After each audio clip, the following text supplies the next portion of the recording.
Many believe Jake Paul has finally bitten off more than he can chew. On Friday, he faces a literal giant in former heavyweight champion Anthony Joshua. This is a polarizing match that has the combat sports world captivated, but according to MMA legend Chael Sonnen, it is also the most obvious mismatch of his lifetime. Sonnen argues the betting odds, which heavily favor Joshua, do not even tell the full story.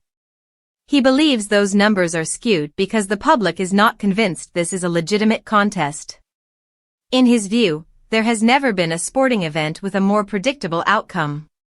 He finds it insulting to boxing that any fighter would suggest Paul has a real chance, dismissing such talk as a disservice to the sport. This fight is a far cry from Paul's previous selections against aging MMA fighters or fellow influencers. The suspicion around his matches only grew after his decision win over a 58-year-old Mike Tyson. Now, he faces a peak, powerful former champion who brutally knocked out Francis Ngannou. Sonnen points to Ngannou's own boxing crossover as a key reference. While Ngannou's performance against Tyson Fury was a shocking anomaly, his knockout loss to Joshua was exactly what should happen when an elite boxer meets a novice. The narrative has completely flipped from Paul's last big event.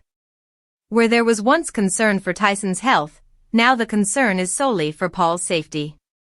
He is outsized, outskilled, and outexperienced in every conceivable way. Sonnen paints a terrifying picture, imagining himself in the ring with nothing but his fists to stop Joshua's advance.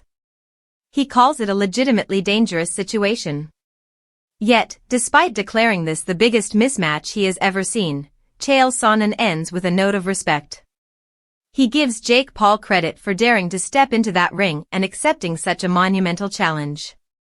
The question is no longer about winning, but about surviving.